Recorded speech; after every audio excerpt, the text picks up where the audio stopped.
Hello students, कैसे हैं आप लोग। उम्मीद करते हैं अच्छे होंगे। स्वागत है आपका आपके YouTube channel target with Ramakant में। स्टूडेंट्स, जैसा कि आपको पता है कि आजकल हम लोग आईपीएससी नेमिंग पढ़ रहे हैं और मुझे बताते हुए बहुत खुशी हो रही है कि आज हम लोग आईपीएससी का लास्ट टॉपिक पढ़ने जा रहे हैं, that is acid anhydride. Yes students, जैसा कि मैंने आपको बताया था कि बूंद बूंद से घड़ा भरता है। बाय द 1 by 1 वीडियो पूरी की पूरी आईपीएससी नेमिंग सीख ली। तो देखा आपने किस तरह से छोटे छोटे टारगेट बनाकर हम किसी बड़े से चीज को क्या कर सकते हैं, खत्म कर सकते हैं। यकीन मानिए, केमिस्ट्री का सबसे जो इंपॉर्टेंट और सबसे डिफिकल्ट टॉपिक माना जाता है वह है आईपीएससी। और अगर शुरू से आप देखते चले आ रहे हैं और अगर आपने सारी चीजें अच्छे से देखी हैं, अब आपकी किसी भी तरह की कोई गलती नहीं होगी। क्यों? क्योंकि आपने सभी चीजों को प्रॉपर वे में क्या कर लिया, सीख लिया। तो आज जो हमारा टॉपिक है एसिड एनहाइड्राइड, ओके, थोड़ा सा डिफरेंट होता है, बट ऐसा नहीं है कि आप सीख नहीं सकते, क्योंकि जब आपने इतने बड़े बड़े आईपीएससी नेमिंग आसानी से सीख लिया तो अब मैं ये नहीं कह सकता कि यह आपके लिए बहुत डिफिकल्ट होगा, क्योंकि यह भी वैसे ही है जैसे आपने पीछे सीखा। इस चैप्टर के बाद हम लोगों का एक छोटा सा टॉपिक बचेगा, that is polyfunction group. Yes, polyfunction group क्या होता है कि पीछे जितने भी फंक्शन ग्रुप आपने पढ़े हैं, अब ये सारे फंक्शन ग्रुप एक ही कंपाउंड में क्या हो जाएंगे, आ जाएंगे। तो किस तरह से इनकी आईपीएससी नेमिंग करनी होगी, तो इसके लिए आपको परेशान होने की जरूरत नहीं है। जैसे आपने 1 by 1 सारी चीजें सीख ली है, 2 वीडियो के माध्यम से हम क्या करेंगे, पॉलीफंक्शन ग्रुप आपको अच्छे से समझा देंगे। यकीन मानिए, फिर उसके बाद आपको आईपीएससी नेमिंग में किसी तरह की कोई भी दिक्कत नहीं होगी। इवन मैं इतने कॉन्फिडेंस या इतने दावे के साथ कह सकता हूं कि जितनी अच्छे से आईपीएससी आपको आ गई है, आपकी क्लास में किसी भी स्टूडेंट को इतनी अच्छे से आईपीएससी नहीं आती होगी, ये मेरा यकीन है ना। सही कह रहा हूं ना मैं? बिल्कुल सही कह रहा हूं, क्योंकि जो ऑनेस्टी आपने दिखाई है काबिले तारीफ है। ओके, तो चलिए बिना टाइम बर्बाद किए हुए आज एक छोटा सा टॉपिक करते हैं। और जैसा कि मैंने आपको बताया था कि लास्ट में वीडियो छोटा सा है, तो लास्ट में हम क्या करेंगे, कुछ टेस्ट लेंगे, देखेंगे कि क्या आप वाकई में इंटेलिजेंट हो गए हैं, क्या आपको वाकई में इस चैप्टर में इतना ज्यादा आपने कमांड कर लिया है कि यह चैप्टर आपको बहुत अच्छे से आ गया है। तो लास्ट में हम क्या करेंगे, आपको चेक करेंगे, किस तरह से आप मेरे को बताएंगे और किस तरह से क्या रूल होगा उसका, मैं इस चैप्टर को खत्म करने के बाद बताता हूं। तो चलिए इस टॉपिक को सीखना शुरू करते हैं। चलने से पहले सीखते हैं कुछ ऐसा कि लोग सीखना चाहें आपके जैसा। तो चलिए हेडिंग आप लगा लीजिएगा, एसिड एनहाइड्राइड। ओके, तो क्या होता है एसिड एनहाइड्राइड, जरा इसकी कुछ इंट्रोडक्शन पढ़ते हैं, फिर उसके बाद हम लोग इसकी आईपीएससी नेमिंग सीखते हैं। देखिए, जब मैं बात करूंगा एसिड एनहाइड्राइड की, किसकी बात, एसिड एनहाइड्राइड की, तो सबसे पहले अगर इसके रिप्रेजेंटेशन की बात करें तो देखिए एसिड एनहाइड्राइड का जो रिप्रेजेंटेशन होता है आर, रिप्रेजेंटेशन की बात करें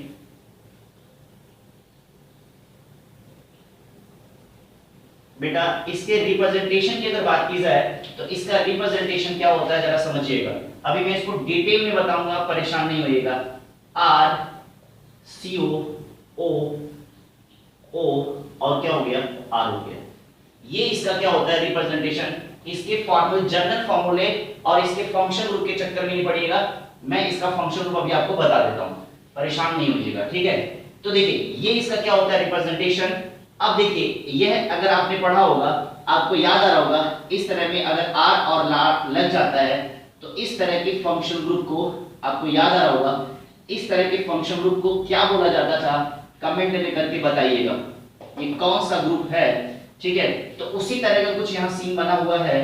तो अगर आप इसको अगर चाहें तो और कैसे लिख सकते हैं, अगर आप इसको चाहें तो R, देखिए यहाँ पर भी ऐसे ग्रुप दिया हुआ है और यहाँ पर भी ऐसे दिया हुआ है, यानी कि ये दोनों क्या है, सेम है। तो आप इसको कैसे लिख सकते हो, O का होल ट्वाइस और O कर सकते हैं, कर सकते हैं, बिल्कुल सेम वही तो है, बोलिएगा। और इसको और कैसे लिखा जाता है जरा देखिएगा, इसको और कैसे लिखा जाता है, R CO R CO, O और O।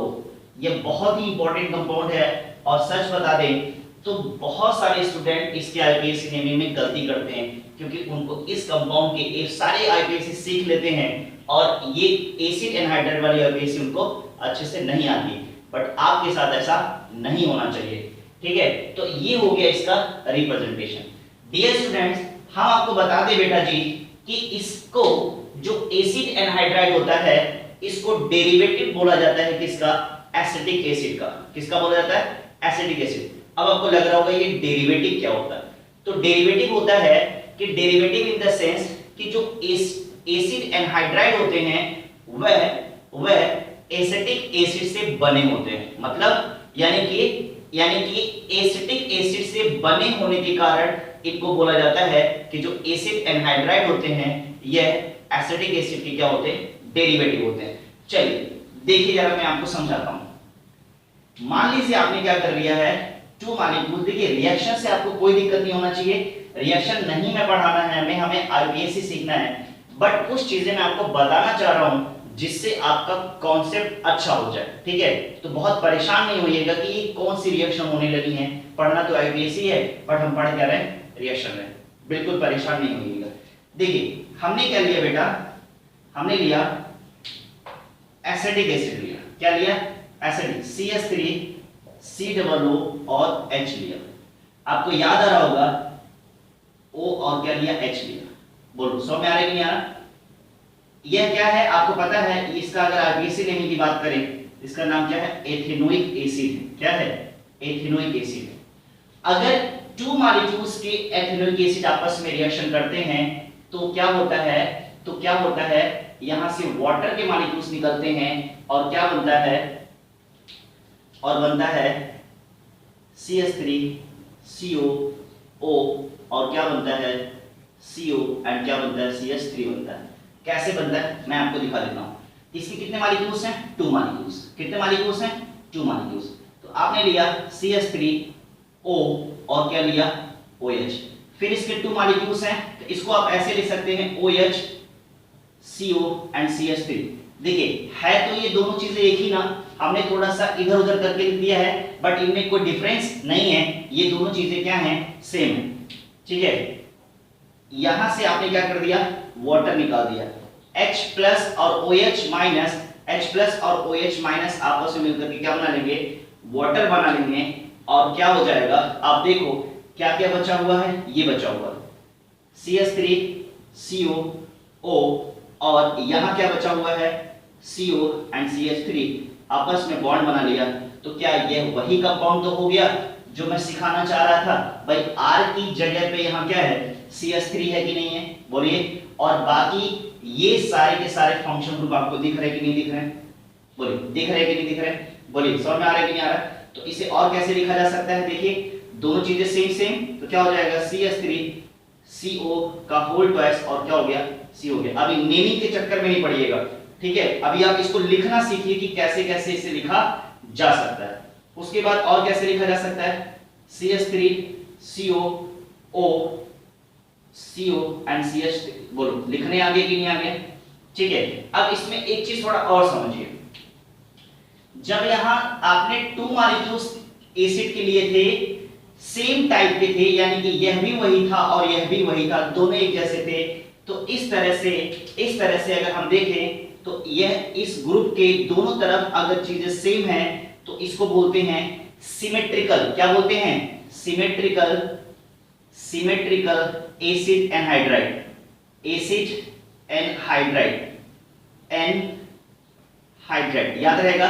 यानी कि जब O के दोनों तरफ चीजें क्या हैं? Number of carbon, number of hydrogen and O बराबर है तो उसको क्या बोलेंगे? सिमेट्रिकल एसिड एनहाइड्राइड बोलेंगे। क्या बोलेंगे? सिमेट्रिकल एसिड एनहाइड्राइड बोलेंगे। अब बात करते हैं नेक्स्ट, अगर मुद्दे की बात करें तो दो डिफरेंट टाइप के एसिड आप लीजिए। देखिए इधर CH3COO और आपने H लिया, यह आपका क्या है?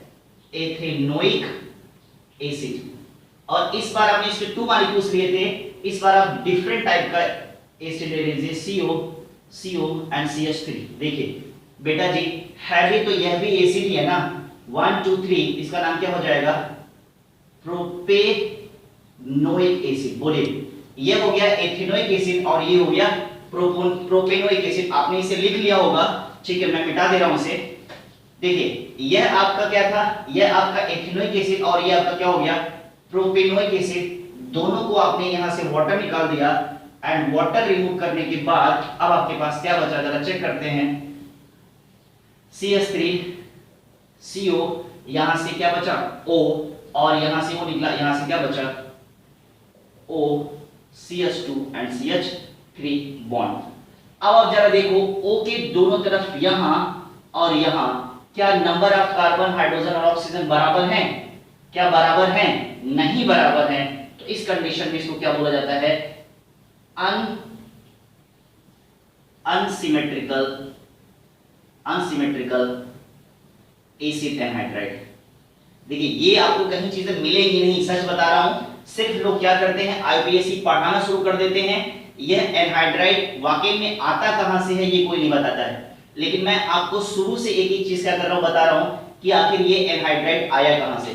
तो आप कह सकते हैं कि जो ये एनहाइड्राइड है यह कहां से आया है? यह एसिड से आया है, यानी कि anhydride is a derivative of acetic acid. Okay, तो ये क्या हो गया? Unsymmetrical acid anhydride. बोलो, समझ में आ गया नहीं आ गया? तो अब आपको समझ में आ गया कि सिमेट्रिकल एसिड एनहाइड्राइड क्या होते हैं और अनसिमेट्रिकल एसिड एनहाइड्राइड क्या होते हैं। चलिए इसको पहले लिख लीजिए, फिर आगे बात करते हैं। तो चलिए देखते हैं, तो चलिए आगे देखते हैं। अब आपको क्या देखना है, समझिए इसको। तो रिप्रेजेंटेशन की बात करें,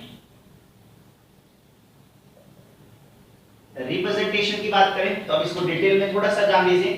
तो ग्रुप होता है RCOO और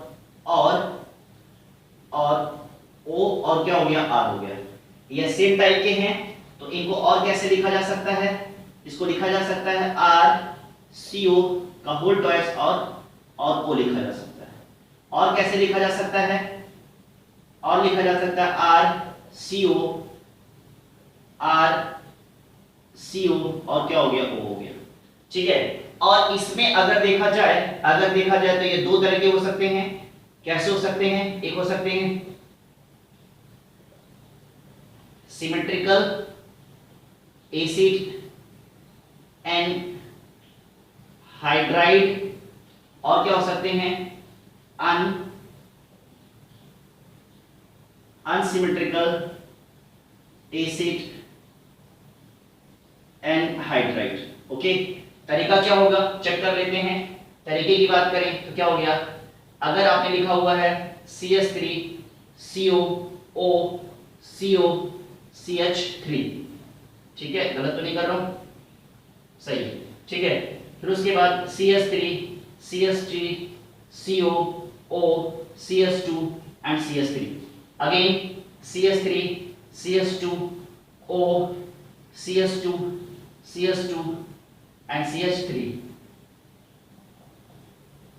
अगेन यहां देखिए क्या किया आपने? CH3, अब तो आपको समझ में तो आ ही गया है ना, COO and CH3, CH2 and CH3। देखिए इसके इधर उधर बराबर नहीं है। CH3 CH2 COO and CH2 and CH3। Okay, तो ये क्या हो गया?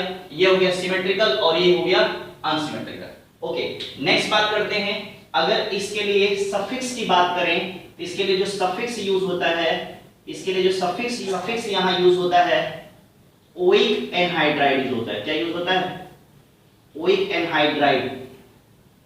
तो एज अ सफिक्स यहां पर क्या यूज होता है? एज अ सफिक्स यहां पर ओइक एनहाइड्राइड यूज होता है, ठीक है।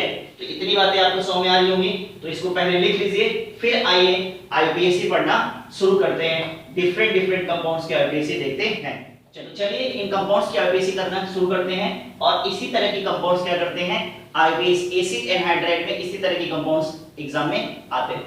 देखिए सबसे पहले देखिए एक काम करना आपको, जब भी आप नाम लिखिएगा तो सबसे पहले सिमेट्रिकल और अनसिमेट्रिकल जरूर तो पता कर लीजिएगा कि जो एनहाइड्राइड दिया हुआ है वह सिमेट्रिकल है या अनसिमेट्रिकल है। क्योंकि अगर वह सिमेट्रिकल है तो बहुत ही आसान हो जाएगा, और अगर असिमेट्रिकल है तो कुछ बातों का ध्यान देना पड़ेगा, और वो बातें क्या होंगी मैं अभी आपको बताता हूं।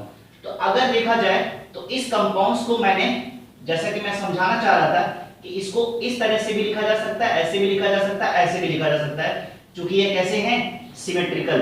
कैसे हैं, सिमेट्रिकल है। लेकिन इस कंपाउंड को इस तरह से नहीं लिखा जा सकता है। इस कंपाउंड को इस तरह से नहीं लिखा जा सकता है। क्यों? क्योंकि दोनों तरफ चीजें बराबर नहीं है। लेकिन इस कंपाउंड को इस तरह से लिखा जा सकता है। कैसे लिखा जा सकता है देख लीजिए, CH3O और O, और यहां O, CH2 एंड CH3। बोलो समझ में आ रहा है कि नहीं आ रहा है? ठीक है, यानी कि इसको ऐसे और ऐसे लिखा जा सकता है, बट अनसिमेट्रिकल वाले को इस तरह से और इस तरह से लिखा जा सकता है, इस तरह से नहीं लिखा जा सकता। पहली बात तो दिमाग में आ गई। चलिए अब इसके आईपीएसी नेमिंग की बात करते हैं। देखिए अगर ये सिमेट्रिकल कंपाउंड है, कैसा है, सिमेट्रिकल कंपाउंड है, तो सीधे काउंटिंग सिर्फ एक तरफ कर लीजिए 1 2, और इधर भी क्या है 1 2, तो इन दोनों को एक साथ काउंट कर लिया जाता है और इसका नाम क्या हो जाएगा, एथेन। और एसिड में आपको याद रहा होगा, एसिड में एल्केन होता था, एल्केन, और इसका ई हटता था और क्या लगता था, ओइक एसिड लगता था, याद आ रहा? तो यहां से क्या हटा है, इसका ई हटा है, और यहां क्या लगेगा, ओइक एथेनोइक एनहाइड्राइड। बोलो समझ में आ रहा है कि नहीं आ रहा? इसका नाम क्या हो जाएगा, एथेनोइक एनहाइड्राइड। अब आप इस तरह से नहीं गिनेगा 1 2 कार्बन इधर भी, 1 2 कार्बन इधर ही, ठीक है, इस तरह का नहीं होता है। बात समझ में नहीं आ रहा है? तो इसका नाम क्या हो जाएगा, दोनों को एक ही तरह से मान लेते हैं क्योंकि सिमेट्रिकल है। इस तरह की आईपीएसी नेमिंग इसमें करेंगे। एथेनोइक यानी कि सारे कार्बन को एक ही साथ क्या कर लेंगे, ले लेंगे, एथेनोइक एनहाइड्राइड। कंफ्यूज मत करिएगा, थोड़ा डिफरेंट होता है, ठीक है। अब आपके दिमाग में आ रहा है तो यहाँ 4 कार्बन, लेकिन आप लिख ही रहे हैं, ठीक है। तो बेटा इस पे थोड़ा सा, यहीं पर थोड़ा सा ध्यान दीजिएगा, एथेनोइक एनहाइड्राइड, ये तो इसकी क्या हो गई, आईपीएसी नेमिंग। कॉमन नेमिंग की बात करें, तो आपको याद आ रहा होगा, यह वाला जो ग्रुप होता था किसका होता था, एसिड का होता था कि नहीं होता था, किसका होता था, एसिड का। इसीलिए इसे बोला जाता है एसिटिक एनहाइड्राइड। एसिटिक एनहाइड्राइड, बोलो ये आपको आ गया कि नहीं आ गया? आ गया। चलिए अब इसके आईपीएसी नेमिंग की बात करते हैं। थोड़ा डिफरेंट है बट परेशान नहीं होइए, बहुत सारे कंपाउंड की प्रैक्टिस करने के बाद मैच्योर हो जाएंगे आप। देखिए यहां क्या हो गया 1 एंड 2, और यहां क्या हो गया 1 2 एंड 3 हो गया। बात सुना रहे हैं यार? तो अगर हम इधर बात करें तो 2 कार्बन क्या दिया हुआ, H, और हम इधर बात करें तो 3 कार्बन दिया तो क्या हो गया, प्रोप हो गया। बात सुना रहे हैं यार? 2 कार्बन है तो क्या हो गया, प्रोप हो गया। देखिए अनसिमेट्रिकल होगा तो दोनों तरफ के कार्बन को काउंट किया जाएगा, जबकि सिमेट्रिकल होगा तो एक ही तरह से काउंट करके नाम लिख दिया जाएगा। अब इसकी नेमिंग की बात करें जो कि अनसिमेट्रिकल दिया हुआ है, तो पहले अल्फाबेटिकल ऑर्डर में होगा, तो पहले कौन आएगा, एथ आएगा, फिर क्या आएगा, प्रोप आएगा। क्या हो जाएगा, एथेनोइक प्रोपेनोइक। देखिए यहां भी ओइक लगा है और यहां भी ओइक लगा है, एथेनोइक प्रोपेनोइक एनहाइड्राइड। बोलो समझ में आया कि नहीं आया? एथेनोइक प्रोपेनोइक एनहाइड्राइड थोड़ा डिफरेंट है। सोचो अगर मैंने आपको सिमेट्रिकल और अनसिमेट्रिकल एनहाइड्राइड अच्छे से ना समझाया होता तो आप क्या हो जाते, आईपीएसी नेमिंग करते समय कंफ्यूज हो जाते कि ये क्या कहानी चल रही है। लेकिन चूंकि आपने सिमेट्रिकल और अनसिमेट्रिकल सीख लिया है तो अब आपको किसी तरह की कोई भी प्रॉब्लम नहीं होनी चाहिए। अच्छा जरा इसकी कॉमन नेम की बात कर लेते हैं। जब इसकी कॉमन नेम की बात करेंगे तो अब अगर आप देखो तो ये वाला जो ग्रुप होता था, इसको क्या बोलते थे, एसिड बोलते थे। क्या हो जाएगा,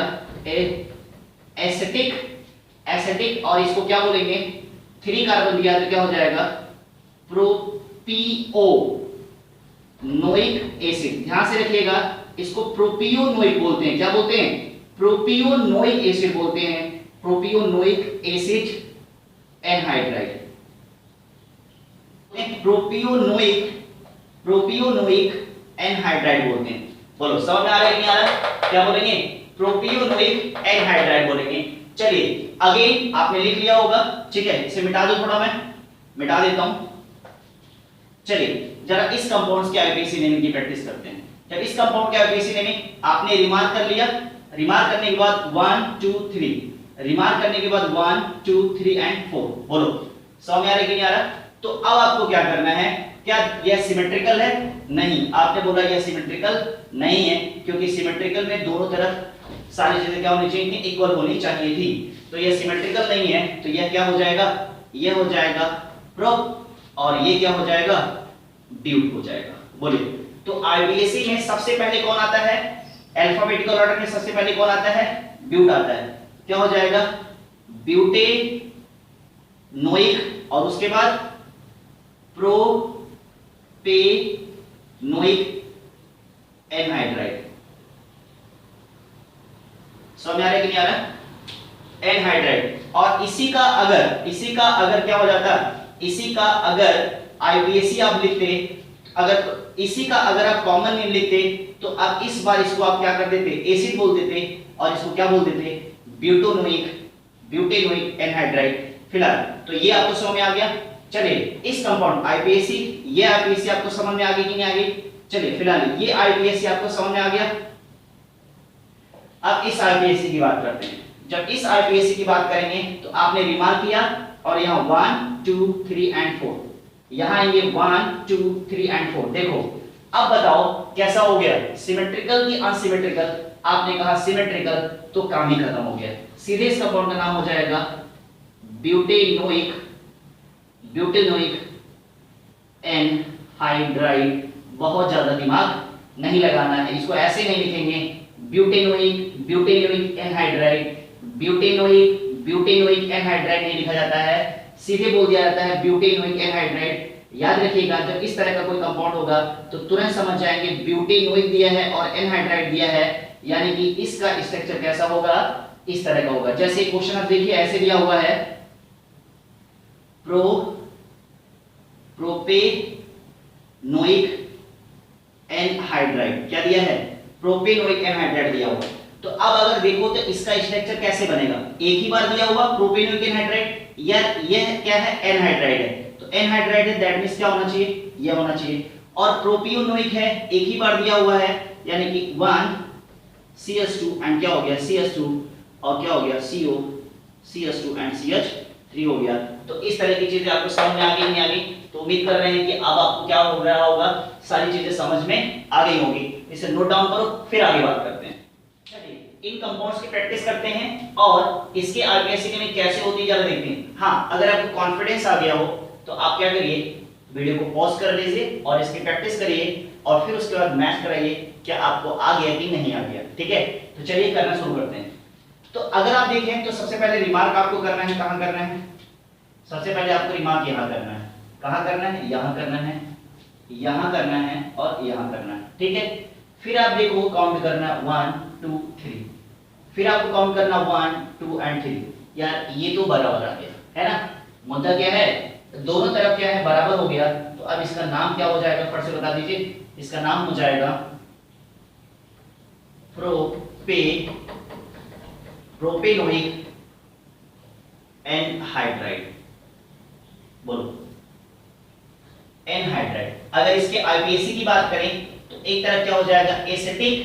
एसिटिक प्रोपियोनोइक एनहाइड्राइड। प्रोपियोनोइक होगा, याद रखिएगा, एसिटिक प्रोपियोनोइक एनहाइड्राइड। याद रहेगा, ये क्या है? कॉमन नेम है, और ये क्या है? आईपीएसी। हालांकि एग्जाम में आती क्या है? आईपीएसी नेमिंग आती है। ये कॉमन नेम की वैल्यू कहां हो जाती है? इंटर क्लास में हो जाती है, जब स्टूडेंट क्या करते हैं? बड़ी बड़ी रिएक्शंस करना शुरू करते हैं। तो अगर आप 12th क्लास में पढ़ रहे हो तो आपके लिए कॉमन नेमिंग बहुत इंपॉर्टेंट है।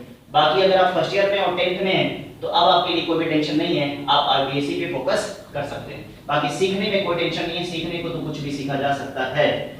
आपने रिमार्क किया है 1 एंड 2, आपने रिमार्क किया है 1 2 3 एंड 4 दिया हुआ। बताइए अब इसके नेमिंग की बात करें तो चूंकि इधर 2 दिया हुआ है, इसका नाम क्या हो जाएगा? फिर से बताइए। चूंकि इधर 2 दिया है तो इसका नाम हो जाएगा H, और इधर 4 दिया है तो क्या हो जाएगा? ब्यूट। तो इसका नाम क्या हो जाएगा? तो पहले कौन आता है? A B C D E आता है, तो सबसे पहले कौन आएगा? बी। तो क्या हो जाएगा? अल्फाबेटिकल ऑर्डर में बी पहले आएगा ना, B for butanoic, E for ethanoic, क्या हो जाएगा? ब्यूट ए नोइक एसिड। बोलो, ब्यूटेनोइक और उसके बाद एथेनोइक एनहाइड्राइड। समझ में आ रहा है कि नहीं आ रहा? Butanoic ethanoic anhydride. और अगर कॉमन नेम की बात करेंगे तो क्या कर देंगे? इसको आप मान लीजिएगा एसिड और उसको क्या मान लेंगे? ब्यूटेनोइक एनहाइड्राइड हो जाएगा, यानी कि एसिड ब्यूटेनोइक एनहाइड्राइड। यहां देखिए, अगर मैं इसको ये देखिए, ये क्या है? बेंजीन है, ये आपको याद आ रहा होगा। ये क्या होता है? इसका स्ट्रक्चर इसका कुछ ऐसे होता है। तो अगर आप इसे लिखना चाहें तो ऐसे भी लिख सकते थे, CH3 COO और इस तरह से भी क्या कर सकते थे? लिख सकते थे। बात समझ नहीं आ रहा है? ये आपके 4th क्लास में बहुत ज्यादा इंपॉर्टेंट हो जाती है। ठीक, तो अगर इसके आईपीएससी नेमिंग की बात करें तो अब आपको पता है ये क्या है? बेंजीन है। और ये क्या है? बराबर तो है नहीं, 1 एंड इधर देखिए बेंजीन लगा है, 1 एंड 2 लगा है। 2 के लिए क्या हो गया? H, और बी इसके लिए इसके C6H5 बेंजीन दिया हुआ तो बेंजीन हो गया। तो अब इसके अगर आईपीएससी नेमिंग की बात करें बेटा जी, इसके आईपीएससी नेमिंग की बात करें तो बी पहले आएगा, तो क्या हो जाएगा? बेंजोइक, उसके बाद एथेनोइक एनहाइड्राइड। बोलो, समझ में आ रहा है कि नहीं आ रहा? और अगर आप कॉमन नेम की बात करेंगे तो इसको क्या मान लीजिएगा? Acetic benzoic anhydride. बोलो, एसिटिक बेंजोइक एनहाइड्राइड। समझ में आ रहा है कि नहीं आ रहा? और आईपीएससी क्या हो जाएगा? आईपीएससी बेंजोइक एथेनोइक एनहाइड्राइड हो जाएगा। चलिए अब इस कंपाउंड्स की बात करते हैं। इधर देखिए 1 और इधर बेंजीन, 1 और इधर बेंजीन। तो क्या हम इसको ऐसे लिख सकते? नहीं लिख सकते? हम लिख सकते नहीं लिख सकते? हम बिल्कुल इसको इस तरह से लिख सकते हैं। ठीक है, तो इसका नाम सीधे क्या कर सकते हैं? चूंकि ये कैसा है? सिमेट्रिकल है, तो एक बार लिखेंगे बेंजोइक एनहाइड्राइड। और याद रखिएगा इसका कॉमन नेम भी क्या हो जाएगा? बेंजोइक एनहाइड्राइड भी हो जाएगा। ठीक है,